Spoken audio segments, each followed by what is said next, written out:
ಅದು ಮೋಸ್ಟ್ಲಿ ಯಶಸ್ವಿ ಆಗ್ತಾರೆ ಅಂತ ಅನಿಸ್ತದೆ. ಯಾಕಂದ್ರೆ ಇತ್ತೀಚೆಗೆ ನಮ್ಮ ವಿಶ್ವಾಸ ವೈದ್ಯ ನಿಮಗೆ ಗೊತ್ತದ ಸೌದತ್ತಿಯ MLA ಅವರಿಗೂ ಯರಗಟ್ಟಿಂದ ನಿಲ್ಲಿಸುವಂಥ ಒಂದು ಪ್ರಯತ್ನ ಯರಗಟ್ಟಿ ತಾಲೂಕಿನಿಂದ ನೀವು ನಿಲ್ಲಲಿ ನಮ್ಮಿಂದ ಅಂತ ಈ ಸಂದರ್ಭದಲ್ಲಿ ಸಹಜವಾದ ಪತ್ರಕರ್ತರಿಗೆ ಇದಕ್ಕೆ ಇಲ್ಲರಿ ಮತ್ತು ಇದೇನು ಇವರು ಕಾಂಗ್ರೆಸ್ಸಿಗರು ಉಳಿದವರು BJPಗಿರಿದ್ದಾರೆ ನಿಮ್ಮ ಬ್ರದರ್ಸ್ ಎಲ್ಲ ಅನ್ನೋ ಪ್ರಶ್ನೆ ಮಾಡಿದಾಗ ಹಾಗಿಲ್ಲ, ಇದು ಪಕ್ಷಾತೀತವಾಗಿ ನಾವು ಈ ಒಂದು ರಾಜಕೀಯ ಮಾಡ್ತಾಯಿದ್ದೀವಿ ಇಲ್ಲಿ ಅಂತೇಳಿ ಅಂದ್ರೆ ಸೂಕ್ಷ್ಮವಾಗಿ ಇಲ್ಲಿ ಯಾವ ರಾಜಕೀಯ ಇಲ್ಲ, ಕೇವಲ ಇಲ್ಲಿ ಏನಪ್ಪ ಅಂದ್ರೆ ನೇರವಾಗಿ ಇದು ಎಲ್ಲ ಮೂರು ಕುಟುಂಬಗಳ ಮಧ್ಯೆಲ್ಲ ಒಂದಿಷ್ಟು ಪಕ್ಷಾತೀತವಾಗಿ ಹೋರಾಟ. ಈ ಲಕ್ಷ್ಮೀಬಾಯಿ ಹೆಬ್ಬಾಳ್ಕರ್ ತಮ್ಮ ಮಗಳನ್ನ ತರಬೇಕಂತೇಳಿ ಅವ್ರು ಪ್ರಯತ್ನ ಮಾಡ್ತಾಯಿದ್ದಾರೆ, ಜೊತೆ ಮತ್ತೊಂದಿಬ್ಬರು ತರಬೇಕಂತ ಪ್ರಯತ್ನ ಮಾಡ್ತಾಯಿದ್ದಾರೆ ಅಂತ ಅನಿಸ್ತದ ಕೇಳಿ ಬರ್ತಾಯಿದೆ.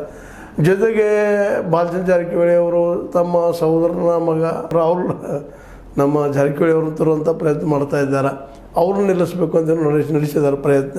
ಹೀಗೆ ಮುಂದೆ ಇನ್ನೂ ಉಳಿದವ್ರು ಮೌನವಾಗಿ ತಮ್ಮಷ್ಟು ತಾವು ಅಂತ ಕೆಲಸ ಮಾಡ್ತಾ ಇದ್ದಾರೆ.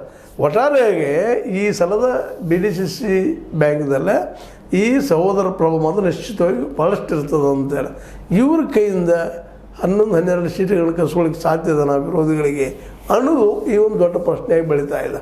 ಆದ್ರೆ ಇದನ್ನು ಯಾವ ರೀತಿಯಾಗಿ ಇದನ್ನು ಅನಾಲಿಸಿಸ್ ಮಾಡಬೇಕು ಅನ್ನುವಂಥದ್ದು ಸಹಿತ ಇಲ್ಲಿ ನೋಡೋಗ್ರಿಗೆ ಕಷ್ಟ ಆಗಿದೆ. ಬಟ್ ಒಂದು ಥಿಂಗ್ ಏನಾಗ್ತದಪ್ಪ ಅಂತ ಆಗ್ಲಿಕ್ಕಂದ್ರೆ ಇದರಲ್ಲಿ ಕತ್ತಿ ಸಹೋದರರು ಇಲ್ಲಿವರೆಗೆ ವಿಶೇಷವಾಗಿ ಮೌನ ಇದ್ಕೊಂಡು ತಮ್ಮ ಕೆಲಸ ಮಾಡ್ತಾ ಇದ್ದಾರಲ್ಲ. ಆದ್ರೆ ಈ ಒಂದು ಪ್ರಯತ್ನ